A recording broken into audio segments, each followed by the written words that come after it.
بسم الله الرحمن الرحيم. السلام عليكم، ازيكم يا جماعه؟ عاملين ايه؟ معاكم احمد الباز، وان شاء الله النهارده فيديو جديد عن مضيفين الطيران. هل مضيف الطيران لو حصل اي مشكله في الطياره بيخاف؟ هل بيتفاعل مع المشكله دي زي بقيه الركاب؟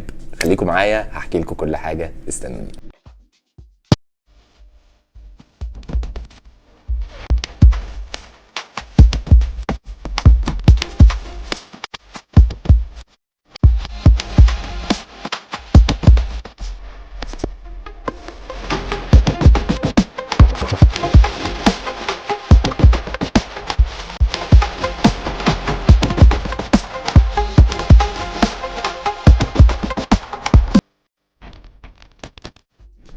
اهلا بيكم مره تانية، وان شاء الله الموضوع بتاعنا النهارده عن مضيفين الطيران ومشاعر مضيفين الطيران لو لا قدر الله حصل مشكله وقت الرحله.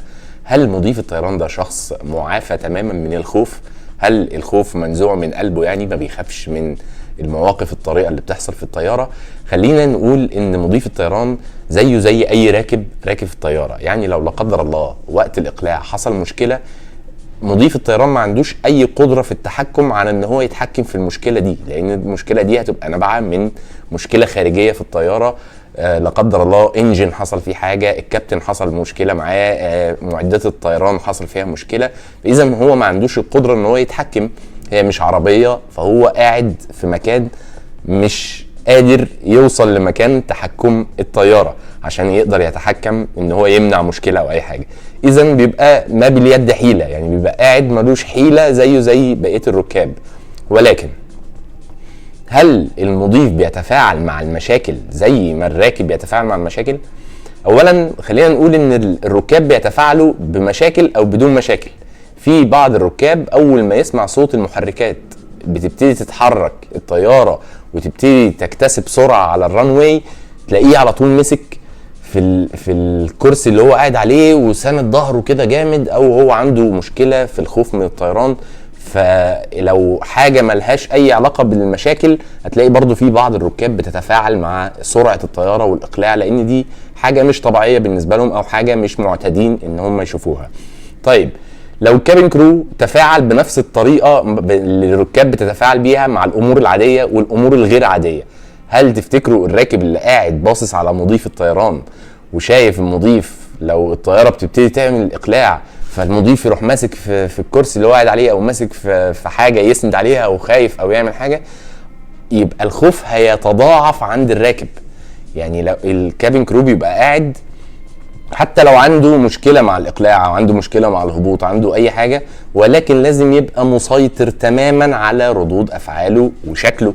يعني هو قاعد كده يبقى مبتسم، لان غالبيه الكابين كرو بيبقوا قاعدين في وش الركاب، ما بيبقوش قاعدين بنفس اتجاه الركاب، ولكن بيبقوا قاعدين في وش الركاب عشان يقدروا يراقبوا الركاب لو حد عنده مشكله يقدروا يساعدوه او اي حاجه من هذا القبيل. يعني اذا الكابين كرو لازم يبقى مسيطر على ردود افعال وشه. لو سمع صوت، لو حصل حاجه، لو في شم ريحه حريق، لو شم ريحه فيول جوه الكابين في مشكله، لو سمع صوت بره في احتكاك حاجه، لو سمع صوت خبطه، لو حاجه اتكسرت، لازم يبقى مسيطر على رد فعله. لان المضيف رد فعله لو 5% خوف هيتحول الى الراكب على طول 100%. يبقى الراكب هيقع في حاجه اسمها بانيك اتاك، ممكن يحصل له بانيك وفي ناس تصوت وفي ناس يغمى عليها، في حاجات كتير جدا مجرد بس ما كابين كرو قاعد قدامه ادى رد فعل خاطئ المفروض ما يعملوش قدام راكب على حاجه طبيعيه او حاجه مش طبيعيه. طيب المضيف دوت بني ادم بيخاف برضو زيه زي اي حاجه، ولكن بتفرق بقى في ايه؟ بتفرق ان مضيف الطيران بيركب الطياره اكتر ما بيقعد على سريره. يعني مضيف الطيران على طول اقلاع وهبوط والطياره طايره والطياره فيها مطبات هوائيه، فخلاص اعتاد على حاجه زي كده وبقى جسمه متقبل الاصوات ديت وما بيتفاعلش مع اي صوت عادي. يعني صوت المحرك صوت يعني ما بيتفاعلش. لو في مطره بره ما يقولش لا ده ايه ده الدنيا بتمطر بره مثلا، ده ممكن يبقى في مشكله في الاقلاع. ولكن الراكب بيبقى قاعد حاسب كل حاجه، لا ده في امطار بره، لا ده في رياح، لا ده في عواصف. ولكن الكابين كرو بيبقى شايف كل دوت، بيبقى خلاص اعتاد على كل المشاكل اللي ممكن تحصل. وحتى لو فقدنا محرك الكابين كرو يعني اغلبيه الناس، يعني مش اغلبيتهم برضو طبعا، ولكن يعني نسبه كبيره من الكابين كرو شافوا مشاكل زي دي، ان الطياره تفقد محرك وينزلوا، او الطياره يحصل فيها فقدان للضغط فالماسكات تقع، فبتلاقي الكابين كرو بارد. يعني الناس بتشوفه بارد، ولكن هو مش بارد ولا حاجه، ولكن هو اعتاد على مشاكل زي دي، واعتاد على الاتموسفير بتاع الطياره والاصوات اللي بتطلع منها، ده طبيعي ولا مش طبيعي، بيبقى حاسس بكل حاجه حواليه. ولكن لو لا قدر الله حصل حريقه، هل احنا بقى ما بنبقاش خايفين؟ لا، بنبقى خايفين طبعا، لان احنا مش عايزين نموت بكل بساطه، بس هتلاقينا عصبيين، ولكن بعقل. عصبيين يعني عشان لازم هتلاقي نبرة الصوت احتدت عشان تقدر تسيطر على البانيك اللي هيحصل في الركاب. اذا الكابين كرو بيخاف عادي جدا، ولكن الخوف بتاعه كنترولد، بيقدر يتحكم في الخوف بتاعه، مش بيطلق العنان للخوف ويستخبى او يقول لا انا ماليش دعوه انا مش عايز اموت او اي حاجه من الكلام دوت. لا، ده هو انت لو انت عملت كده، مين اللي هيتصرف في المشكله؟ لا قدر الله حريقه، او حد بيحاول يخطف الطياره، او في حاجات كتير، امثله كتير مش قصتنا دلوقتي، ولكن احنا بنتكلم على الخوف نفسه. طيب قلنا التعود، وان الكابين كرو بيخاف عادي جدا، ولكن يقدر يتحكم في خوفه. طيب البني ادم لما بيقع في بانيك اتاك بينسى كل حاجه، بينسى المعلومات اللي في دماغه كلها. البني ادم العادي، فلو انت راكب من الركاب واحنا كنا قايلين لك المخارج الطوارئ من هنا ومن هنا ومن هنا، الناس اللي بتقع في الخوف الشديد ممكن ينسى المخرج فين، وممكن ينسى اللي جنبه وده اخوه، هيدوس على الناس ويمشي ويجري ويقعد يتخبط كده في الطياره عشان يلاقي مخرج، او لا قدر الله في اخلاء. ولكن دراستنا في التدريب واعاده التدريب كل سنه، لان برضو انت بتتدرب وخلصت التدريب وامتحاناتك وخدت رخصتك وبتطير، كل سنه بيعاد التدريب ليك تاني، وكل سنه عشان تجدد رخصتك عشان تقدر تطير تاني. من كثره الطيران وكثره التدريب وانت بتسمع المعلومات دي، حتى لو وقعت في بانيك هتلاقي نفسك بتفتكر 25% من معلوماتك، و25% من معلوماتك دي كافيه لانقاذك وانقاذ الركاب. لان الركاب لما يحصل لهم البانيك في حاجه زي كده مش هيبقى عندهم اصلا معلومات، لو هو عنده 25% هيختفوا تماما، وهيبقى بيتخبط وما عندوش اي معلومات ازاي ينقذ نفسه. فانت عشان عندك 100% معلومات، لو وقعت في بانيك هيتبقى عندك قدر كافي من المعلومات ينقذك، ازاي تفتح الباب، ازاي تتاكد ان السلايد رافت اتفتحت، ازاي تبتدي تخلي الركاب، ازاي ان تتاكد ان السلايد رافت لامسه الارض فالركاب اللي هتنزل مش هتتعور. في حاجات كتير هتلاقي معلومات مفيده بالنسبه لك في وقت البانيك موجوده تقدر تتصرف بيها. عايز اقول لكم قصه حصلت سريعا يعني عشان ما اطولش عليكم الفيديو. في الشركه اللي انا فيها، بس انا مش هذكر اسامي الناس او الكرو اللي كان موجود، هي قصه يعني الناس اللي عارفيني وبيتفرجوا عارفين هي القصه اللي انا بحكيها دي ايه. في بعض من الكرو وقع في بانيك اتاك وبقى يعيط، وفي بعض الكرو تاني كان بيتعامل بتلقائيه جدا، وان دي حاجه ممكن تحصل واحنا هننقذ الركاب وعادي جدا. ففي بني ادمين ممكن يبانوا اقوياء جدا، ولكن في المواقف الصعبه يبقوا مش اقوياء خالص.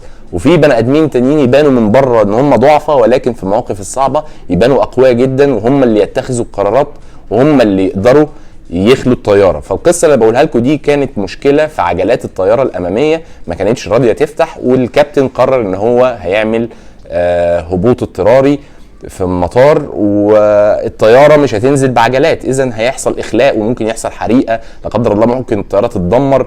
في حاجات كتير تخيلات بتيجي في دماغ الواحد لو سمع قرار زي دوت من الكابتن. اذا الكابين كرو بيخاف، الكابين كرو بيخاف، ولكن في كابين كرو بروفيشنال بيقدر يسيطر على خوفه وما يطلعش المشاعر اللي هو حاسس بيها على وشه فيخوف الركاب.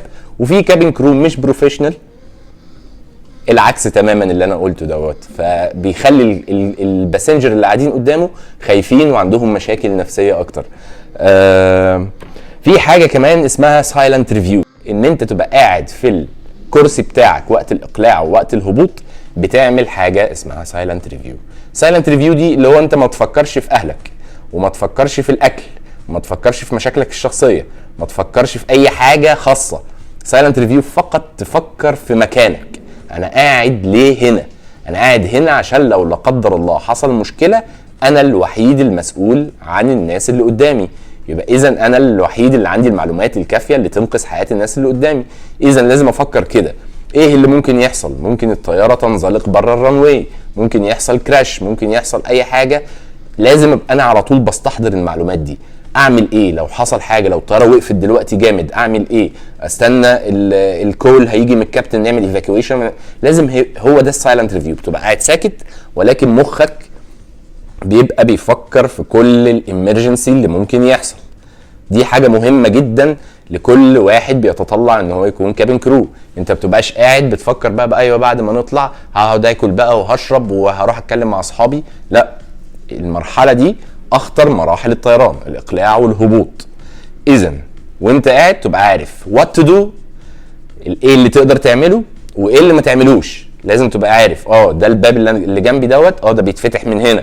اوعى تفكر نفسك مع انك عارف، ولكن هو ده اللي انت تتكلم فيه. الباب بيتفتح من هنا، لو طلعنا لا قدر الله فقدنا الضغط الاكسجين هينزل من هنا. طب لو باب الاكسجين ما فتحش، طيب المانوال ريليس تول بتبقى تحتيه، اخدها وافتح بيها باب الاكسجين عشان الاكسجين يقع.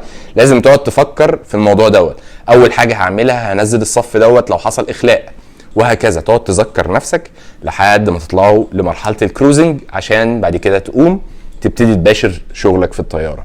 يا رب يكون الفيديو ده مفيد بالنسبه لكم، وعرفتكم حاجه من شخصيات مضيفين الطيران وبيحسوا بايه لو في حاجه مرعبه حصلت مثلا او حاجه تخوف. ممكن يكون كتير ناس تقول انا ما بخافش من الطيران او ولكن احنا بني ادمين عندنا مشاعر، بنخاف ولكن بنقدر نسيطر على خوفنا دوت عشان نحافظ على هدوء الركاب ونوفر لهم رحله مريحه. يا رب يكون الفيديو ده مفيد بالنسبه لكم. اشوفكم على خير، مع السلامه.